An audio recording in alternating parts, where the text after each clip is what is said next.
ದಕ್ಷಿಣ ಕರ್ನಾಟಕದ ಭಾಗದಲ್ಲಿ ಖಾಲಿ ಇರುವ 5267 ಶಿಕ್ಷಕರ ಹುದ್ದೆಗಳನ್ನು ಭರ್ತಿ ಮಾಡಲಾಗುವುದು.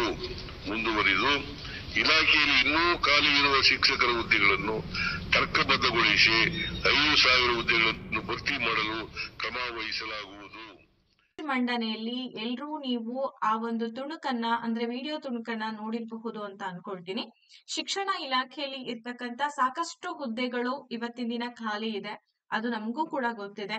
ಸೊ ಮಾನ್ಯ ಮುಖ್ಯಮಂತ್ರಿಗಳು ಇವತ್ತು ಬಜೆಟ್ ನಲ್ಲಿ ಘೋಷಣೆ ಮಾಡಿರುವ ರೀತಿ ನೋಡಿ, HK ವಿಭಾಗ ಹೈದರಾಬಾದ್ ಕರ್ನಾಟಕ ವಿಭಾಗದಲ್ಲಿ ಸುಮಾರು 5267 ಹುದ್ದೆಗಳಿಗೆ ನೇಮಕಾತಿ ಅಧಿಸೂಚನೆಯನ್ನ ಹೊರಡಿಸ್ತೇವೆ. ಇದು ಆಲ್ರೆಡಿ ಪರ್ಮಿಷನ್ ಸಿಕ್ಕಿದೆ ಅನ್ನೋದ್ರ ಬಗ್ಗೆ ಅವರೇ ಸ್ವತಃ ಹೇಳಿರೋದನ್ನ ನಾವು ನೋಡ್ತಾ ಇದ್ದೀವಿ.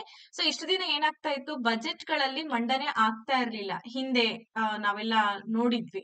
ಬಟ್ ಇವಾಗ ಇದನ್ನ ಬಜೆಟ್ ಅಲ್ಲಿ ಮಂಡನೆ ಮಾಡಿದ್ದಾರೆ ಅಂತಂದ್ರೆ ಇದಕ್ಕೆ ಒಂದಷ್ಟು ಮೀಸಲಾತಿಗಳನ್ನ ಕೊಟ್ಟಿದ್ದಾರೆ, ಇದಕ್ಕೆ ಒಂದಷ್ಟು ಬಜೆಟ್ ಅನ್ನ ತೆಗೆದಿಟ್ಟಿದ್ದಾರೆ ಅಂತ ನಾವು ಅರ್ಥ ಮಾಡ್ಕೋಬೇಕು. ಹಾಗಾಗಿ ನೋಟಿಫಿಕೇಶನ್ಸ್ ಗಳು ಯಾವಾಗ ಆಗತ್ತೆ, ಏನಾಗತ್ತೆ, ಸಂಪೂರ್ಣವಾದಂತಹ ಮಾಹಿತಿಯನ್ನ ನಾನು ನನ್ನ ಅಭಿಪ್ರಾಯದ ಮೇರೆಗೆ ಹೇಳುವಂತ ಒಂದು ಪ್ರಯತ್ನವನ್ನ ಮಾಡ್ತೇನೆ. ಸದ್ಯಕ್ಕೆ ಒಂದು TETಯನ್ನ ಮಾಡ್ತಾರೆ. TET ನಂತರದಲ್ಲಿ ನಿಮ್ಗೆ HK ವಿಭಾಗಕ್ಕೆ 5267 ಹುದ್ದೆಗಳನ್ನ ಒಳಗೊಂಡಂತೆ ನಾನ್ HK ವಿಭಾಗಕ್ಕೂ ಕೂಡ ಅದನ್ನೂ ಕೂಡ ಅವರು ಸ್ಪಷ್ಟವಾಗಿ ಹೇಳಿದ್ದಾರೆ. ಇದು ನಾವು ಊಹೆ ಮಾಡ್ಕೊಂಡು ಮಾತಾಡ್ತಿರುವಂತಹ ಮಾತಲ್ಲ. ಸೊ ನಾನ್ HK ವಿಭಾಗಕ್ಕೂ ಕೂಡ ಸುಮಾರು 5000 ಶಿಕ್ಷಕರನ್ನ ನೇಮಕಾತಿ ಮಾಡ್ಕೊಳ್ಳಿಕ್ಕೆ ಕ್ರಮವನ್ನ ಕೈಗೊಳ್ತಾ ಇದ್ದೇವೆ ಅನ್ನೋ ಒಂದು ಮಾತು ಬಂದಿದೆ.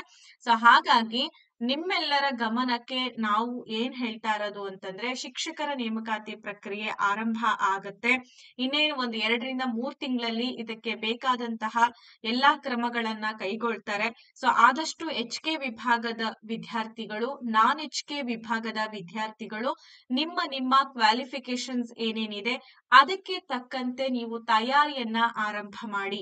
ಯಾವುದೇ ಕಾರಣಕ್ಕೂ ಕೂಡ ಡಿಲೇ ಮಾಡಬೇಡಿ. ಬಿಕಾಸ್ ಈ ನೋಟಿಫಿಕೇಶನ್ ಆಯ್ತು ಅಂದ್ರೆ ಮುಂದೆ ನೋಟಿಫಿಕೇಶನ್ಸ್ ಆಗುವಂತಹ ಸಾಧ್ಯತೆಗಳು ತುಂಬಾನೇ ಕಡಿಮೆ ಇರೋದ್ರಿಂದ ಈಗ ಸಿಕ್ಕಂತ ಅವಕಾಶವನ್ನ ಯಾರು ಕೂಡ ಮಿಸ್ ಮಾಡ್ಕೊಳ್ಬಾರ್ದು ಅನ್ನೋದು ನಮ್ಮ ಉದ್ದೇಶ.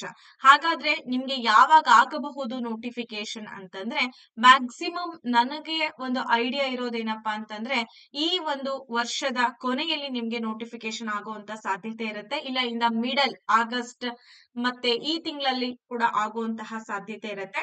ಫಸ್ಟ್ HKಗೆ ನೋಟಿಫಿಕೇಶನ್ ಮಾಡ್ತಾರೆ. ಅದು PSTR, HSTR, GPSTR ಅಂತ ಏನಿದೆ, ಒಂದಷ್ಟು ಪೋಸ್ಟ್ ಗಳನ್ನ ಡಿವೈಡ್ ಮಾಡಿ ನಿಮ್ಗೆ ಅವರು ನೇಮಕಾತಿಯನ್ನ ಕರೀತಾರೆ. ಸೊ ಇದ್ರ ಉದ್ದೇಶ ಏನಪ್ಪಾ ಅಂತಂದ್ರೆ ಎಲ್ಲರೂ ಕೂಡ ಓದನ್ನ ಆರಂಭ ಮಾಡಿ. ಸಮಯ ಸಿಗೋದಿಲ್ಲ ನಿಮ್ಗೆ, ನೀವು ಅಂತೀರಾ ನಮ್ಗೆ ನೇಮಕಾತಿ ಕರೆದ ಮೇಲೂ ಕೂಡ ನಾವು ಅದು ಪ್ರಿಪರೇಷನ್ ಮಾಡ್ಕೊಳ್ಳೋಕ್ ಕಷ್ಟ ಆಗ್ಬಿಡುತ್ತೆ, ಸಮಯ ತುಂಬಾ ಕಡಿಮೆ ಇರುತ್ತೆ. ಮ್ಯಾಕ್ಸಿಮಮ್ ನೀವು 2 ವರ್ಷಗಳ ತಯಾರಿ ಇದ್ದಾಗ ಮಾತ್ರ ನೀವು ಇದನ್ನ ಟ್ಯಾಕಲ್ ಮಾಡೋಕ್ಕಾಗೋದು. ಇಷ್ಟು ದಿನ ನಾವು ಇವ್ರ ಮಾತನ್ನ ಹೇಳ್ತಾ ಇದ್ವಿ. ಮುಖ್ಯಮಂತ್ರಿಗಳು ಹೇಳಿರೋಂತ ಮಾತು ನಾವೀಗ ಇದನ್ನ ಕಂಪಲ್ಸರಿ ಮಾಡ್ಲೇಬೇಕು. ಬಿಕಾಸ್ ಪರ್ಟಿಕ್ಯುಲರ್ ಆಗಿ ಬಜೆಟ್ ಅಲ್ಲಿ ಮಂಡನೆ ಆಗಿದೆ ಅಂದ್ರೆ 100% ನೇಮಕಾತಿ ಆಗುತ್ತೆ. ಅದಕ್ಕೋಸ್ಕರ ನೀವೆಲ್ಲರೂ ಪ್ರಿಪರೇಷನ್ಸ್ ಗಳನ್ನ ಈಗ್ಲೇ ಶುರು ಮಾಡಿ. ಜೊತೆಗೆ ನಮ್ಮ ತರಗತಿಗಳನ್ನ ಕೂಡ ನಾವು ನಿಮ್ಗೋಸ್ಕರ ಅರೇಂಜ್ ಮಾಡ್ತಾ ಇದೀವಿ. ಹೊಸ ನ್ಯೂ ಬ್ಯಾಚಸ್ ಗಳನ್ನ ಕೂಡ ನಾವು ಮಾಡ್ತಾ ಇದೀವಿ. ಸೊ ಬ್ಯಾಚಸ್ ಗಳು ಯಾವಾಗ ಆರಂಭ ಆಗುತ್ತೆ ಮೇಡಮ್ ಅಂತ ಅಂದ್ರೆ, ನೋಡಿ ಇದು ಮಾರ್ಚ್ ತಿಂಗಳಲ್ವಾ. ಸೊ ಮಾರ್ಚ್ ತಿಂಗಳ 25ನೇ ತಾರೀಕಿಗೆ ನಿಮ್ಗೆ PSTR ಹೊಸ ಬ್ಯಾಚು, ಹಾಗೆ HSTR ಬ್ಯಾಚಸ್ ಮತ್ತೆ GPSTR ಬ್ಯಾಚಸ್ ಗಳನ್ನ ನಾವು ಶುರು ಮಾಡ್ತಾ ಇದೀವಿ. ಯಾರಾದ್ರೂ ಜಾಯಿನ್ ಆಗ್ಬೇಕು ಅಂತ ಬಯಸುವಂತ ವಿದ್ಯಾರ್ಥಿಗಳು ಈ ಕೂಡಲೇ ನಮ್ಮ ನಂಬರ್ ಅನ್ನ ನೀವು ತಗೊಂಡು ಸಂಪರ್ಕ ಮಾಡಬಹುದು. 8217670405. ಇನ್ನೊಂದ್ 2 ರಿಂದ 3 ತಿಂಗಳಲ್ಲಿ ಏನು ಮೀಸಲಾತಿ ಗೊಂದಲ ಇದೆ ನೋಡಿ. ಸೊ ಈ ಒಳ ಮೀಸಲಾತಿ ಗೊಂದಲ ಮುಗಿದ ತಕ್ಷಣ ನಿಮ್ಗೆ ನೇಮಕಾತಿ ಆಗುವಂತದ್ದು. 6361153623 ಈ ಮಾಹಿತಿಯನ್ನ ನಾನು ನಿಮ್ಗೆ ತಲುಪಿಸ್ಬೇಕಾಗಿರೋದು ನನ್ನ ಕರ್ತವ್ಯ. ಹಾಗಾಗಿ ತಲುಪಿಸುವಂತ ಪ್ರಯತ್ನ ಮಾಡಿದ್ದೇನೆ.